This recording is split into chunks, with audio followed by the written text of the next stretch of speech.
Hello friends, welcome to Jeevanya's kitchen.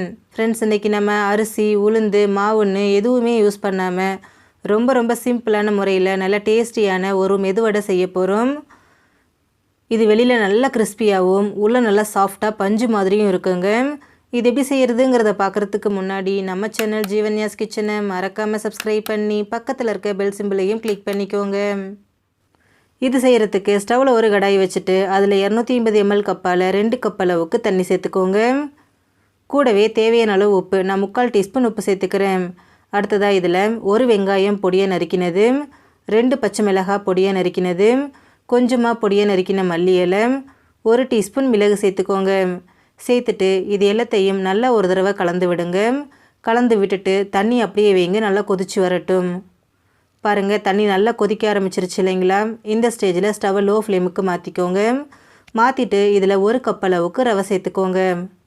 1 cup ரவைக்கு 2 cup தண்ணி சரியாக இருக்கும். சேர்த்துட்டு ஸ்டவ்வை மீடியம் ஃப்ளேம்லேயே வச்சுட்டு இதை நல்லா வேக விடுங்க. ரவை நல்லா வெந்து ஒன்று சேர்ந்து நல்லா திக்காக வரணும், அது வரைக்கும் இதை குக் பண்ணுங்க.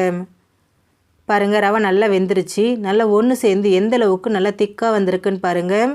இந்தளவுக்கு நல்லா ஒன்று சேர்ந்து வர வரைக்கும் இதை குக் பண்ணிக்கோங்க. இப்போ இதை நம்ம ஸ்டவ்லேருந்து எடுத்துடலாம். எடுத்துட்டு இதை அப்படியே வேறு ஒரு பிளேட்டுக்கு மாற்றி வச்சுடுங்க. இது கொஞ்சம் கூட சூடு இல்லாமல் முழுமையாக ஆறணும். இப்போ இது நல்லா ஆறட்டும்.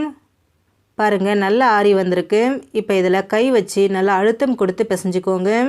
இந்த மாதிரி அழுத்தம் கொடுத்து பிசையும் போது மாவு நல்லா சாஃப்டாகி நல்லா ஒன்று சேர்ந்து நல்லா ஸ்மூத்தாக வரும். அதனால் நல்லா அழுத்தம் கொடுத்து இப்படி பிசைஞ்சிக்கோங்க.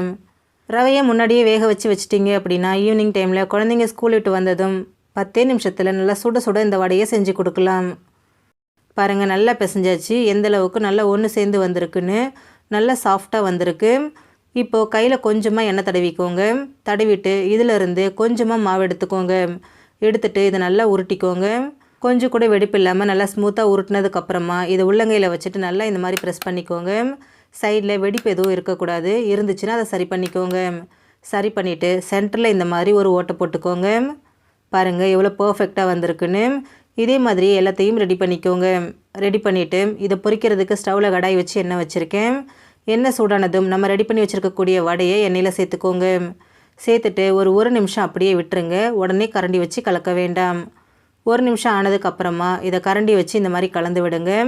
ஒரு பக்கம் கொஞ்சம் வெந்து வந்ததும் இன்னொரு பக்கத்துக்கு திருப்பி விடுங்க. இதை முழுக்க ஸ்டவ்வை மீடியம் ஃப்ளேம்லேயே வச்சுட்டு பொரிக்கணும் ஃப்ரெண்ட்ஸ். அப்போ தான் நமக்கு நல்லா கிறிஸ்பியாக கிடைக்கும். பாருங்கள், இந்த மாதிரி நல்லா அப்பப்போ கலந்து விட்டு வேக விடுங்க. வடை வேக தானாக மேலே எழும்பி வந்துருச்சு பாருங்கள். இப்போ இது நல்லா வெந்து செவந்து வரட்டும். பாருங்கள், வடை நமக்கு நல்லா வெந்து ஓரளவுக்கு நிறம் மாறி செவந்து வந்திருக்கு இல்லைங்களா? இந்த அளவுக்கு வெந்தால் சரியாக இருக்கும். இப்போ இதை நம்ம எண்ணெயிலேருந்து எடுத்துருவோம். எவ்வளோ பர்ஃபெக்டாக வந்திருக்குன்னு பாருங்கள். அப்படியே உளுந்து வடை மாதிரியே இருக்குது. ஃப்ரெண்ட்ஸ், நீங்களும் இதே மாதிரியே வடை செஞ்சு கொடுங்க. ரொம்பவே கிறிஸ்பியாகவும் ரொம்ப டேஸ்டியாகவும் இருக்கும். ஃப்ரெண்ட்ஸ், இந்த வீடியோ உங்களுக்கு பிடிச்சிருந்தா லைக் பண்ணுங்கள், ஷேர் பண்ணுங்கள், கமெண்ட் பண்ணுங்கள். ஜீவன்யாஸ் கிச்சனை சப்ஸ்கிரைப் பண்ணி பக்கத்தில் இருக்க பெல் சிம்பிளையும் கிளிக் பண்ணிக்கோங்க. அப்போ தான் நான் போடுற வீடியோஸோட நோட்டிஃபிகேஷன்ஸ் உடனுக்குடனே உங்களுக்கு வரும். தேங்க்யூ.